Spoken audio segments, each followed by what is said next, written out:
Right now it's like 15 seconds. Yeah, I mean, just tap everywhere.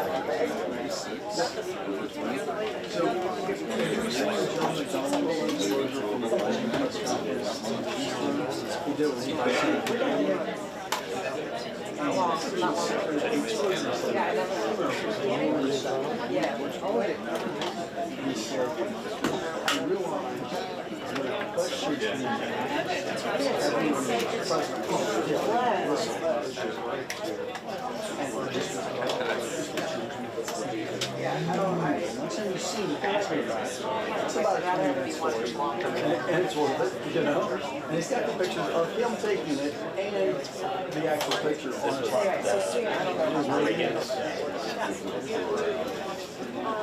It's a beautiful. These are amazing. He tells the story, started out and knew the guy who was in charge of Dulles. They needed some picture of Concord landing. So the guy like dropped them all inside the fence in front of the runway, which left him there. He's playing like land over his head. He shot this picture of a plane. The golden age, man. The golden age.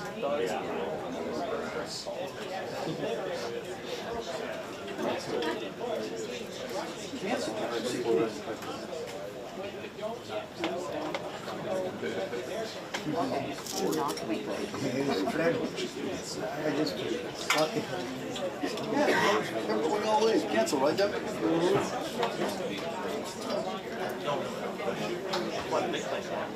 Oh, did you go? I don't know. Yeah, I just got that email. You wrote to the place? Because there's a runway right there. Oh, I thought it's not an airport.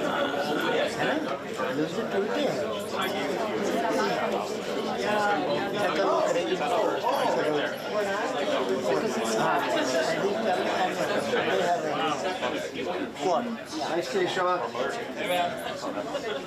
Thanks for coming.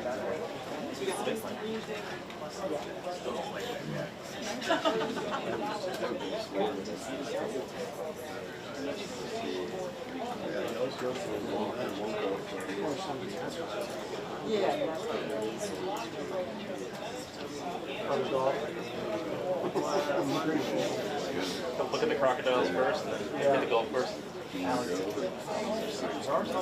There are.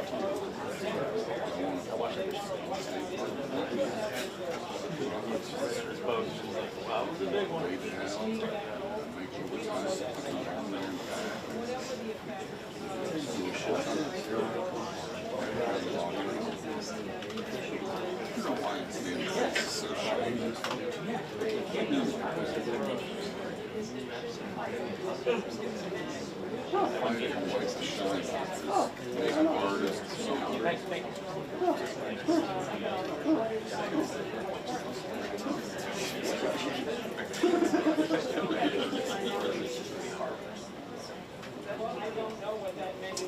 Yeah, that was the only reason you could say yes to that. I don't really want to travel.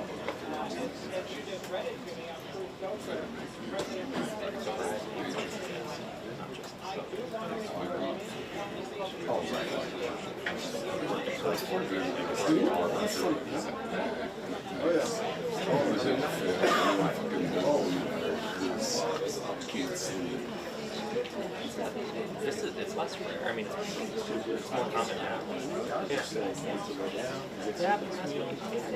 Movies,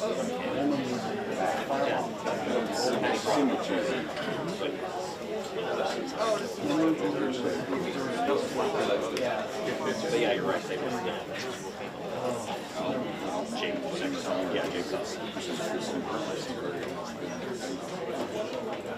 I can't. let me ask.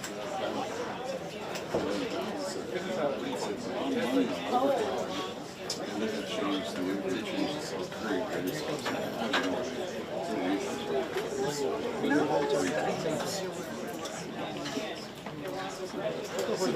Which is,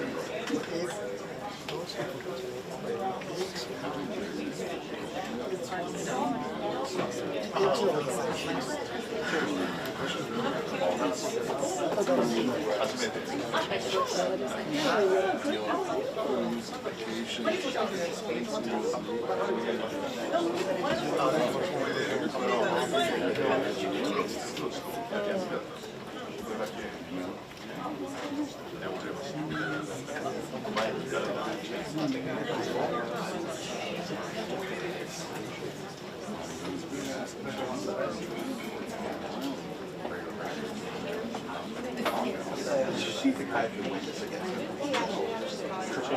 Triple felon. Yeah. Open fire on people in Texas. Sorry, incredible.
Huh?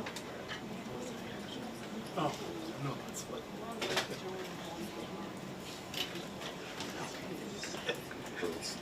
He has mentioned your name. So, he's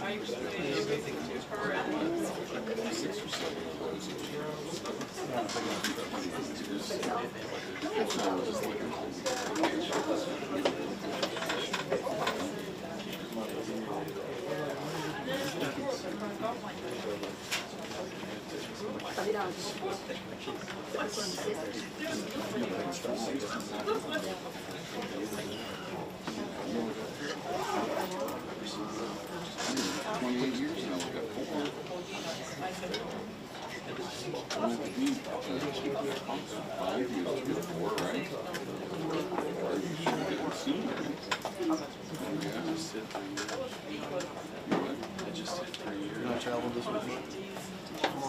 Oh, you're tomorrow. Who's doing the house?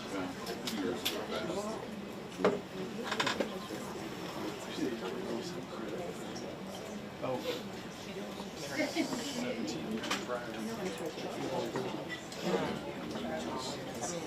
I would. Who's doing it? Oh, Nathan's here. That is hilarious. That whole story.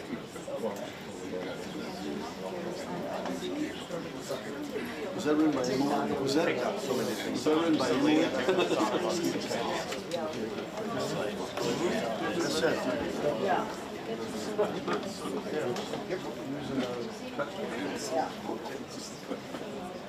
What was the answer? All right. I know, he was kind of holding the record for the bicep. Sit next to each other.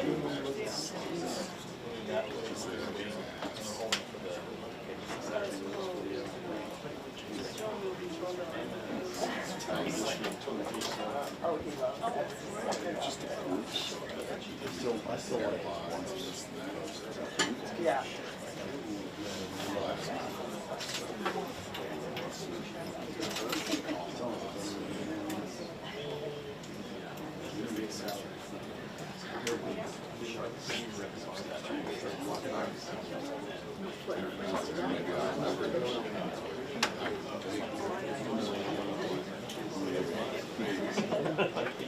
Taking it well. Maybe 4.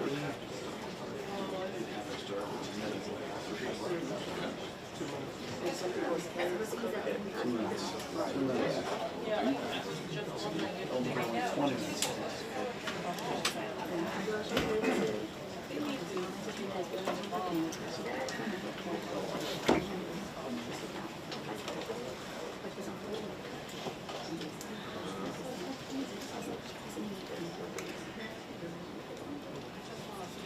Talking about a trip. We're going to Montana. This ranch. For fishing.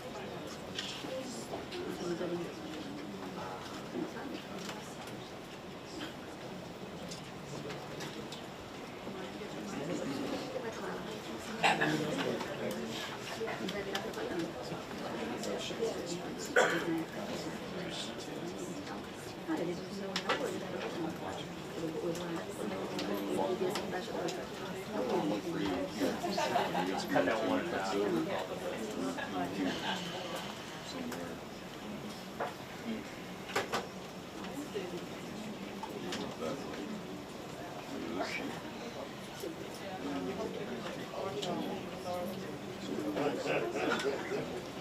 But anyways, we're not far from this is the border. That line.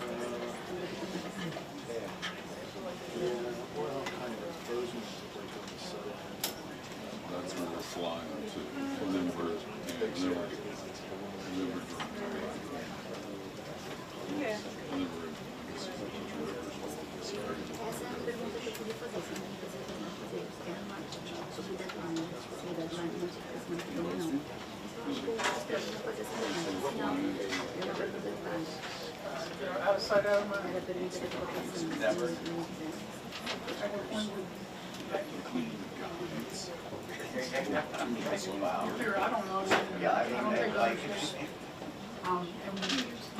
That's too funny. Oh my God.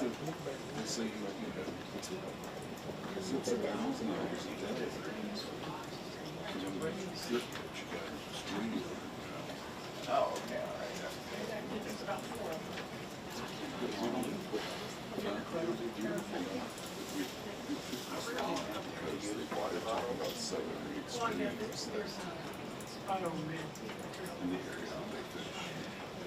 So we're hoping to see a different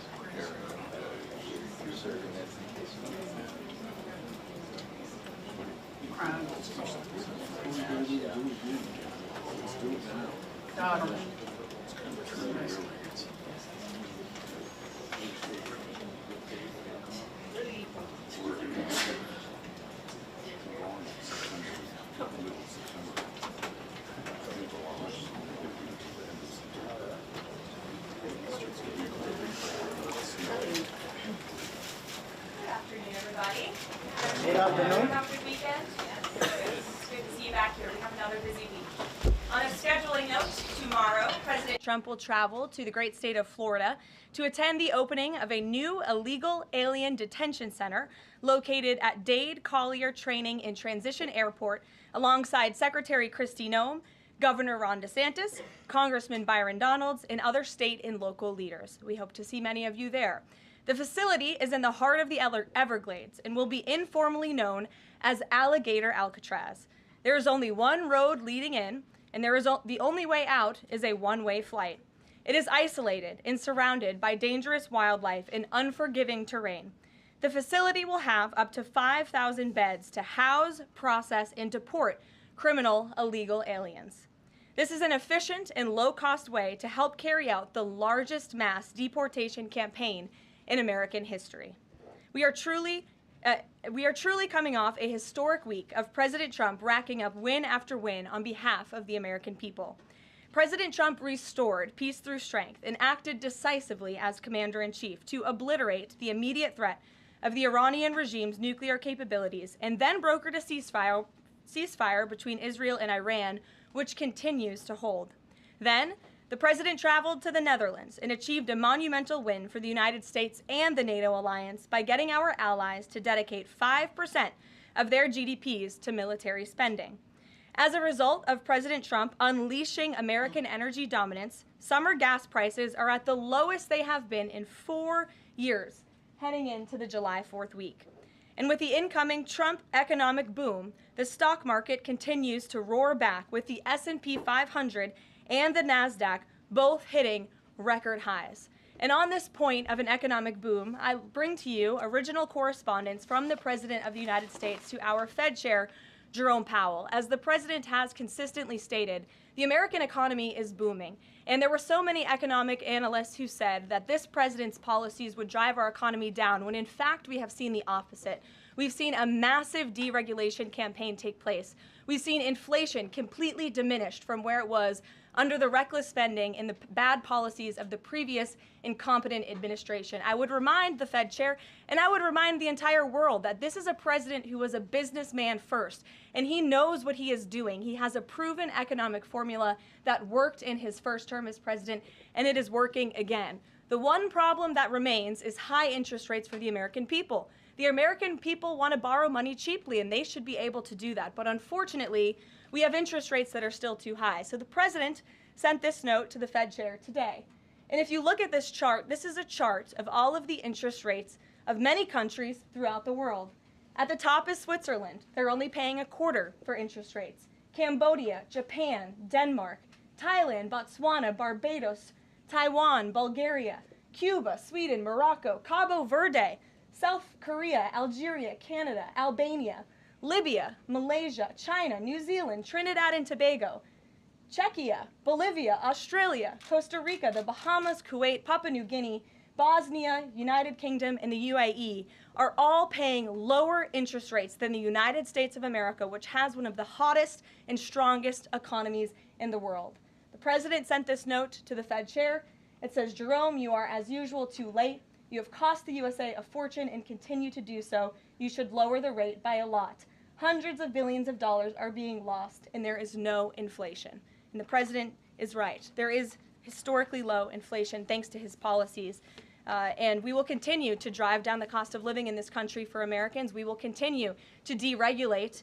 And it's also incredibly important that we pass this one big, beautiful bill, which is the largest tax cuts in American history.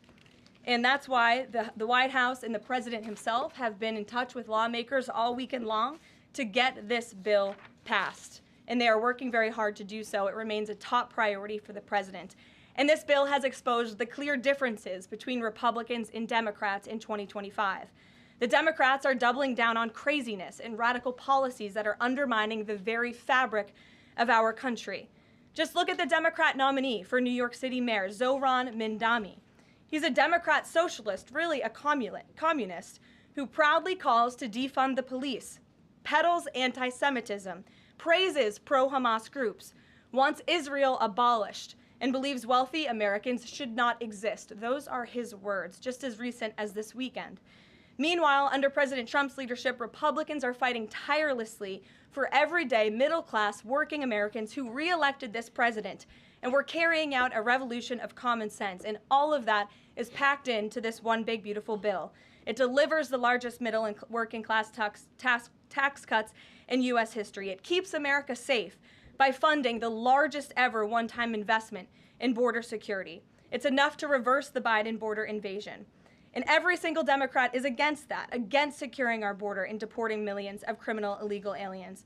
The one big beautiful bill also strengthens and protects Medicaid benefits, despite what Democrats are saying, for eligible American citizens who rely on it, like pregnant women, children, seniors, and people with disabilities, by eliminating waste, fraud, and abuse that threaten to destroy this program that was intended for the most vulnerable in our society. And every single Democrat in Congress is against rooting out that waste, fraud, and abuse in blocking the 1.4 million illegal aliens who are currently improperly receiving these benefits that should be going to American tax-paying citizens. The Democrats in Congress are more concerned with defending illegal aliens than they are hardworking Americans. And the big, beautiful bill also revitalizes our military and enhances our defense capabilities, protects our country from emerging new threats by funding a cutting-edge missile defense system called the Golden Dome. And as we all know, the one big, beautiful bill makes the Trump tax cuts permanent. The White House and the president are adamant that this bill is passed and that this bill makes its way to his desk. Republicans need to stay tough and unified during the home stretch, and we are counting on them to get the job done. So with that, we will take up questions. John Fredericks is in our new media seat today. John, thanks for being here. We'll kick it to you. Thank you, Karoline. Let's get to the one big, beautiful bill first. It Sure. appears now you're going to get at least 50 votes in the Senate. There'll be some amendments. What is the president's confidence level in getting 218 votes in the House by the end of this week in order for him to sign it on Friday? Well, look, we are very well aware, the president is very well aware, that this bill needs to not only pass out of the Senate, but it needs to go back to the House, and we need the full weight of the Republican conference to get behind this bill, and we expect them to, and we are confident that they will. The president has been working hand in hand with Senate Majority Leader Thune and also our House Republican leader, or the Speaker of the House, Mike Johnson, both of whom will be at the White House today to meet with the president yet again. I believe they were here this morning, actually. I have one follow-up. Sure. You outlined Jerome Powell and the note that the president just sent to him. There are many who believe that Powell has been politicized in a lot of different ways. The president has not been shy about acting on things that he believes in. Why not just fire Jerome Powell and put in somebody that is going to lower rates? Why wait? Well, it's a good question, and one you can ask the president, because that's a decision for him to make. But you're right to point out the politicization of the Fed, and it's very unfortunate for our country. But Jerome Powell cut rates numerous times ahead of the election when Joe Biden was in this Oval Office, but now he refuses to when the economy is in a much better place. So there really isn't a good explanation for that, and the president is rightfully calling attention to it. Thank you. Kelly. Good afternoon. On Iran, the president posted on his social that he is not even talking to them anymore. When we were at NATO, he said he expected the U.S. and Iran to have talks as early as this week, and that he might even want to see a written agreement. What is the update now if he's saying he's not even talking? So as I told you from the podium last week, I said the administration, and namely our special envoy Steve Witkoff, has been in communication both directly and indirectly with the Iranians. That communication continues. The president himself has not talked to Iran, which he pointed out in his truth statement. Peter. Thank you, Caroline. Does President Trump want Zohran Mamdani deported? I haven't heard him say that. I haven't heard him call for that. But certainly he does not want this individual to be elected. I was just speaking to him about it and his radical policies that will completely crush New York City, which is obviously a city that the president holds near and dear to his heart. There's this Congressman, Andy Ogles. He wants the Attorney General Bondi to explore denaturalization proceedings because he thinks Mamdani could have misrepresented or concealed material support for terrorism based on rap lyrics he wrote in 2017. Does President Trump think this is a worthwhile use of the Attorney General's time?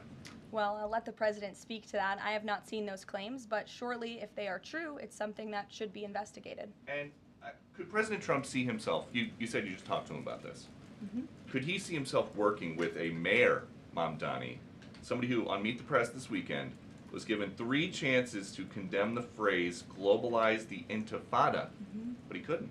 Yeah, look, the president is always willing to work with everyone. He's working with Democrats across the country, Democrat governors, and he said he'll work with people on the far left. He works with Republicans. He works with people in the middle. He wants to do what's right for America, but surely someone who holds these values and is quite literally a communist and condemns every value that makes this country great. Common sense, law and order, low taxes, working hard, and earning your keep in this country.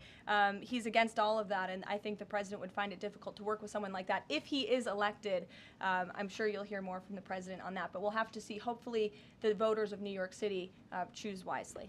Sure. Thanks, Caroline. The President on Friday said that he was hopeful of a Gaza deal within the next week. Can you give us an update on any progress towards that, and on any talks that the White House is having with Israel on that? Mm-hmm. Sure. Well, I know that Mr. Dermer is in Washington this week to meet with senior officials here at the White House. I also know that this administration is in constant communication with Israeli leadership, and the president himself speaks frequently, as you know, to Prime Minister Netanyahu. But this has been a priority for the president since he took office, to end this brutal war in Gaza. It is because of this president that humanitarian aid is being brought into the region.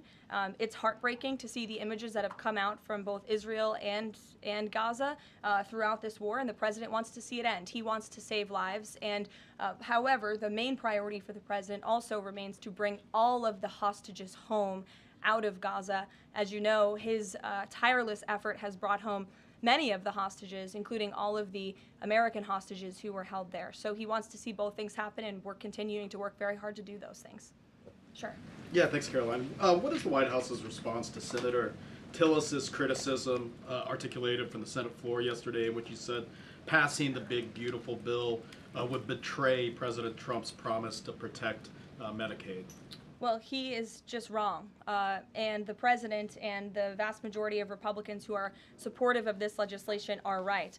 This bill protects Medicaid, as I laid out for you, for those who truly deserve this program, the needy, pregnant women, children, sick Americans who physically cannot work. And what it does is it ensures that able-bodied Americans who can work 20 hours a week are actually doing so, and that will therefore strengthen and protect those benefits for Americans who need it, as well as cutting out the waste, fraud, and abuse, as well as getting 1.4 million illegal aliens off of the program. So all of those measures are actually going to protect it for those who need it.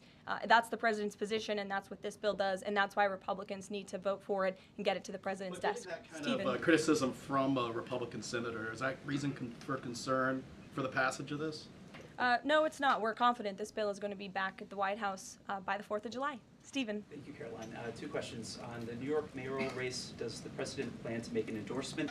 And secondly, on Jerome Powell, a lot of the focus obviously has been on interest rates and him keeping them high, but a new controversy erupted today.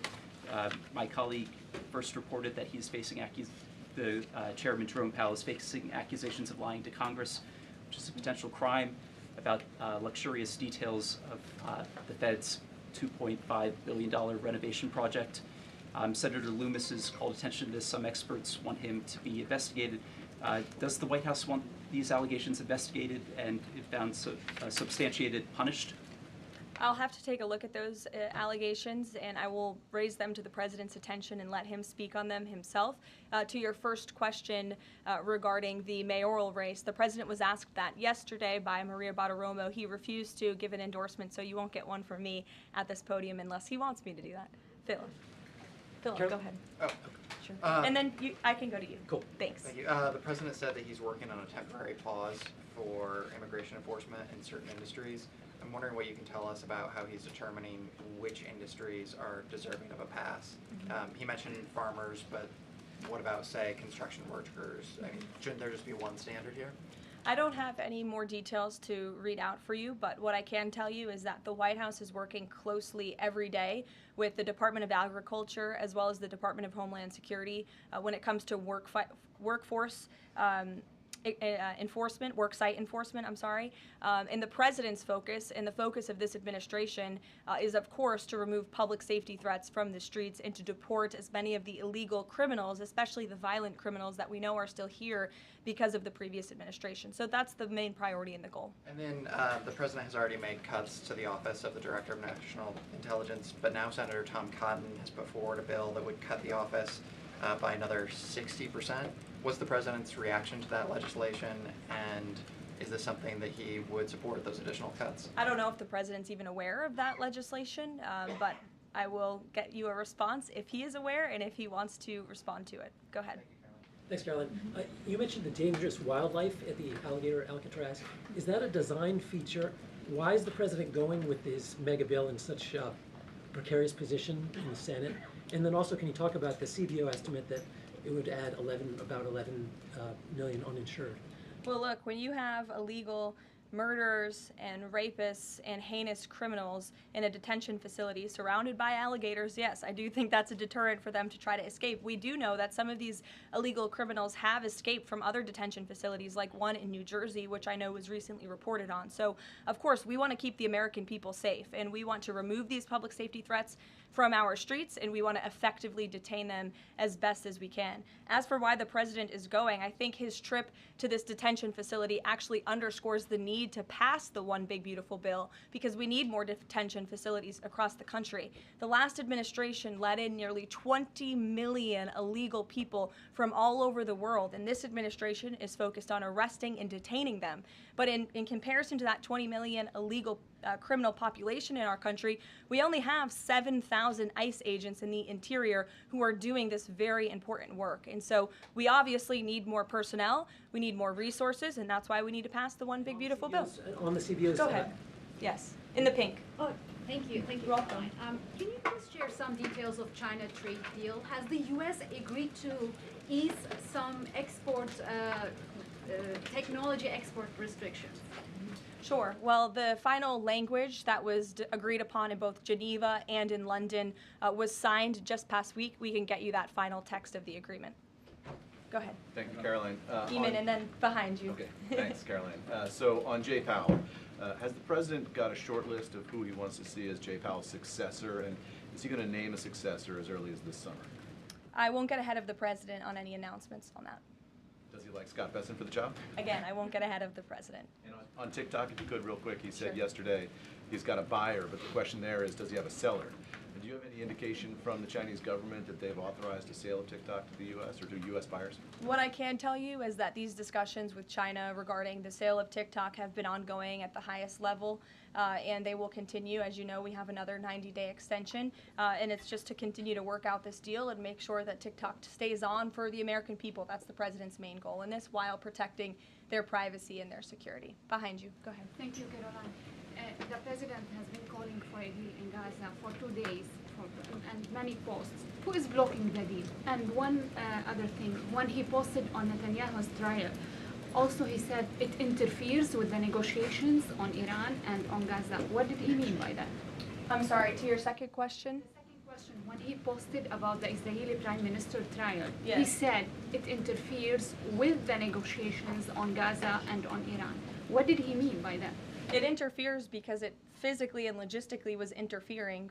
The prime minister was slated to go to court last week when he's in the middle of negotiating a peace deal and bringing hostages out of a war-torn region. And so the president was simply, I think, emphasizing his empathy that he has for Bibi Netanyahu and seeing him go what he's going through with his own judicial system in the state of Israel. Clearly, the president knows that very well. He, too, was a victim of a judicial system that was trying to put him in jail. As you all know, you all covered it, but President Trump prevailed. That's why he's back in the Oval Office, and he believes that Bibi Netanyahu is a great leader for the people of Israel. The president just worked with him closely to end that 12-day war and to obliterate Iran's nuclear facility, to take out that imminent threat, not just to the state of Israel, but also to the United States of America and the rest of the world. And he believes that Prime Minister Netanyahu should be praised for that. Go ahead. Thanks, Caroline. On the mega bill and the amendment that would limit Medicaid expansion under the Affordable Care Act, does the president want that amendment to pass? The president wants this bill to pass. Meredith. Hey, thanks, Caroline. On trade, we have this looming July 9th deadline coming up. We heard the Treasury Secretary say that he expects to wrap up these trade deals by Labor Day, but when President Trump was asked yesterday about any extensions by July 9th, he said he didn't think that would be necessary. So is the president ruling out any extensions on trade for any nations, even if they're negotiating in good faith? Well, you heard from him directly. He said he did not think that it would be necessary. He is going to set the rates for many of these countries if they don't come to the table to negotiate in good faith. And he is meeting with his trade team this week to do that. Mary. Thanks, Caroline. I just watched a CNN segment on a new app called ICE Block, and it kind of appeared to be promoting this app where you can tell people where ICE agents are. Given the recent rise... An app that tells people where ICE agents are? Yes. And given the rise, I believe 500% increase in assaults on ICE agents, I wanted to see if you could comment on that and why CNN would be promoting such an app. Well, it's a very good question. I'll have to go back and watch the clip myself, but surely it sounds like this would be an incitement of further violence against our ICE officers. As you know, as you stated, there's been a 500% increase in violence against ICE agents, law enforcement officers across the country who are just simply trying to do their jobs and remove public safety threats from our communities. And that's something we as Americans, including journalists at CNN who live in many of these cities where illegal aliens are hiding and were let in from the previous administration, should be very grateful for. So we haven't seen the clip. We'll take a look at it, but certainly it's unacceptable that a major network would promote such an app that is encouraging violence against law enforcement officers who are trying to keep our country safe. Caroline? Shelby. I just wanted to get a clarification on the Senator Rick Scott's amendment. It sounds like the president is agnostic about whether it's attached. Is that accurate? Look, I'm not going to get into the details of the discussions that are ongoing right now, but the president wants these senators to come to a conclusion, to get this bill back to the White House as soon as possible and make sure that it's a piece of legislation that can make its way back through the House as well. So obviously there's some ping-ponging between both sides of Capitol Hill right now, but that's why Senator Thune and Speaker Johnson are working with the president in lockstep every step of the way. In the back, News Nation, go ahead. Thanks, Caroline. The president did and then in announce- front of you, oh, yes. in front of Sure, I'll take both of you. The president did announce last week that the trade deal with India is closed and this could happen anytime soon. Are there any roadblocks as of now? Are there any updates on that? And how does the president see this about China's role or its influence in the Indo-Pacific region? Sure, yes. The president said that last week, and it remains true. I actually just spoke to our Secretary of Commerce about it. He was in the Oval Office with the president. They are finalizing these agreements, and you'll hear from the president and his team, his trade team, very soon when it comes to India. And on China? How do we counter China on that front? Yes, I mean, look, India remains a very strategic ally in the Asia Pacific, and the president has a very good relationship with Prime Minister Modi, as you know, and he will continue to have that. Go ahead. Thank you, Caroline. On the reconciliation bill, Senator Tillis from the floor yesterday seemed to suggest President Trump was getting bad counsel on the effects of the bill. Is President Trump aware of the analyses, and there are several of these, that suggest if rural hospitals potentially close, if there are Medicaid patients in the millions that become ineligible for that? Yes, and that claim is just simply untrue. Rural hospitals comprise 7% of all hospital spending on Medicaid, and that illustrates that they have not benefited from the massive increase of waste, fraud, and abuse under the Biden administration. So this bill strengthens Medicaid. It will protect those benefits that hardworking Americans need, and that's why the president wants this bill to pass. The senator was wrong. The president put out a Truth Social post addressing it, and then the senator announced he's no longer running for office anymore. So I think that case has been closed, and the White House is continuing to focus on getting this legislation to the president's desk for his signature. Go ahead. Yes, you. Yeah, thank you so much, Well, Caroline. you and then you. There's confusion here. A question on Syria. Go ahead. Has the Syrian government get back to you that they are ready to join the Abraham Accord? Is there any discussion with the Syrian and Israeli government for having a security agreement? This is the first question. And the second question, what's the end goal for talking with the Iranian? Is that only focused on the nuclear program, or they are willing to speak about other issues like the proxy groups and ballistic missiles, or even trade with Iran? So as for discussions between Syria and Israel, you'll have to reach out to those respective governments. I can't comment on that. But what I can tell you is that this afternoon, the president will be signing an executive order to terminate the United States sanctions program on Syria. And this is in an effort to promote and support the country's path to stability and peace. The order will remove sanctions on Syria while maintaining sanctions on the former President Assad, his associates, human rights abusers, drug traffickers, persons linked to chemical weapons activities, ISIS and their affiliates, and Iranian proxies. And this is, again, an action that the president promised and shocked the world with in Saudi Arabia, because he's committed to supporting a Syria that is stable, unified, and at peace with itself and its neighbors. The president met with Syria's new president when we were in the Middle East, as you know, and so this is another promise made and promise kept by this president to promote peace and stability in the region. Yeah. Thank Go you, ahead, Karoline. Alice. Sure. Questions on two topics, if you don't mind. Sure. Alice Howe with NTD here. First on Canada. Canada says it's now dropping its digital services tax on American tech companies days after President Trump says he's halting all trade talks with Canada. First, what's the president's reaction to this? Can you tell us more about his call with Prime Minister Carney over the weekend? How did he get Carney to drop it? And also, what's the impact on American tech companies given this latest progress, as the president says he has been fighting for American tech companies? It's very simple. Prime Minister Carney in Canada caved to President Trump in the United States of America. And President Trump knows how to negotiate, and he knows that he is governing the best country and the best economy in this world, on this planet.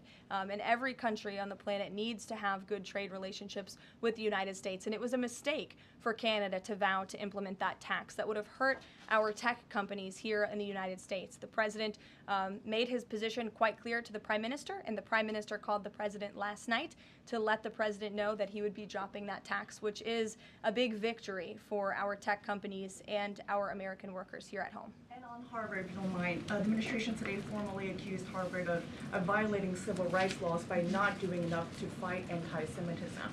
We know that the president has talked to us before about Harvard potentially having a deal with the administration in the coming days. Do you have an updated timeline for that? How is the negotiations going? And is more pressure needed for Harvard to take fighting anti-Semitism seriously? Well, there was quite a direct letter that was sent to Harvard this morning, as you know. The negotiations are taking place behind closed doors, so I won't comment on that. But what I will share with all of you, for those who haven't seen it, is the context of this letter, because I think it's very important.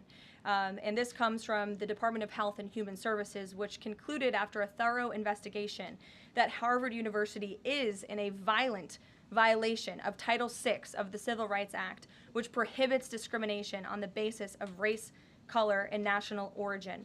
And if you read some of the content of the investigation and what they found, the majority of Jewish students reportedly experienced negative bias or discrimination on their campus, while a quarter of Jewish students at Harvard felt physically unsafe. Jewish and Israeli students were assaulted and spit on. They hid their kippahs for fear of being harassed and concealed their Jewish identity from classmates for fear of ostracization. Images were widely circulated amongst the Harvard community that trafficked in obvious anti-Semitic tropes, including one that showed a $sign inside of a Star of David, and the campus was vandalized with anti-Semitic stickers, including one that showed the Israeli flag with a swastika. The Harvard campus was racked by demonstrations, as you all know, violent protests that violated the university's rules of conduct. The demonstrations called for genocide and murder, denied Jewish and Israeli students access to campus spaces. These are all facts that Harvard cannot dispute, and that's why the administration has found them in violation of Title VI and has threatened to withhold their federal funding, because if you break federal law, you should not be receiving federal tax dollars.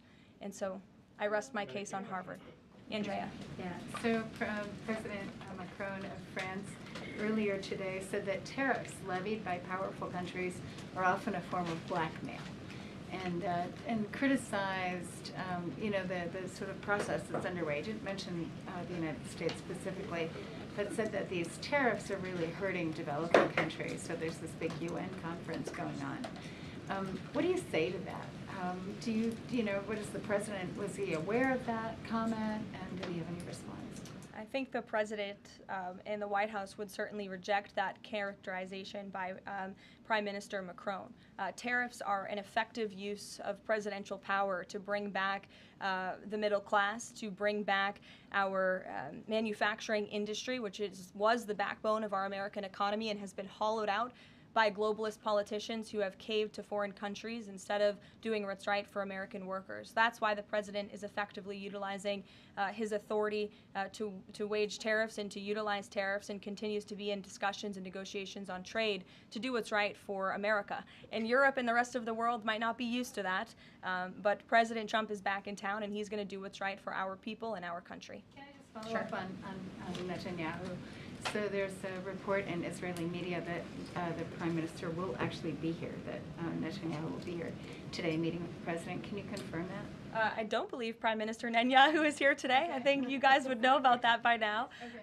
Unless there's something going on I don't know about, but I don't believe he is. I do know he has expressed interest in coming to Washington and meeting with the president, and we are working on a date for that. I do not believe it is today, but that would be fun. You never know in this White House, let's be honest. Go ahead. Thanks, Karoline. Does the president support this new measure in the big, beautiful bill that would impose steep new taxes on new wind and solar projects? I believe you're referring to the credits for wind and solar projects. And what? I'm talking about the new tax. There's a new tax that it's estimated would add 10 to 20% to the cost of any new wind and solar projects that start after this year.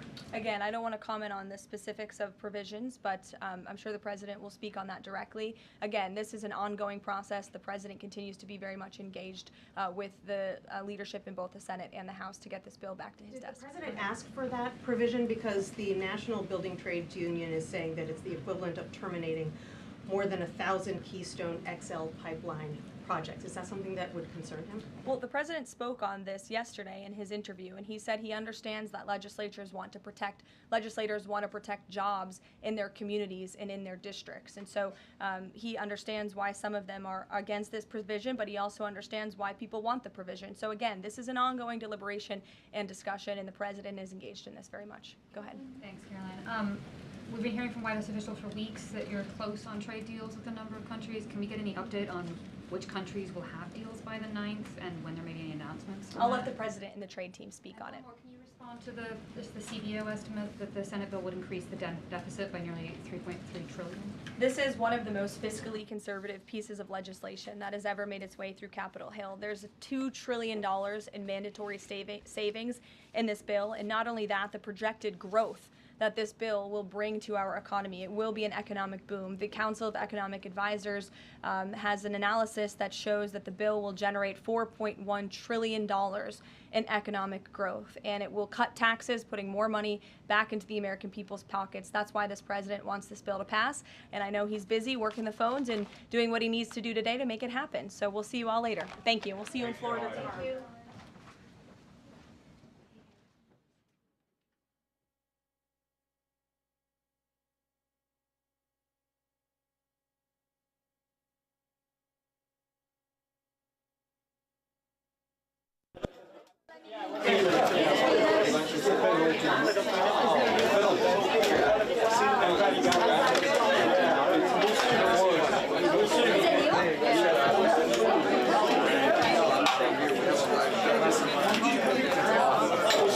Thanks for letting me. We're probably in favor right now.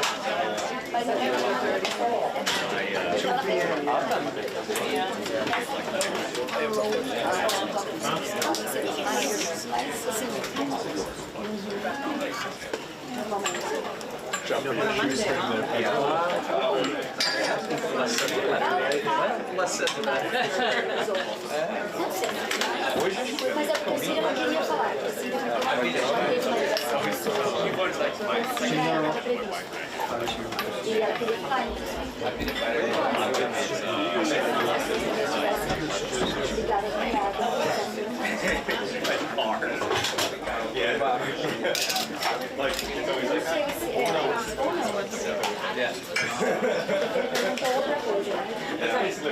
Yeah.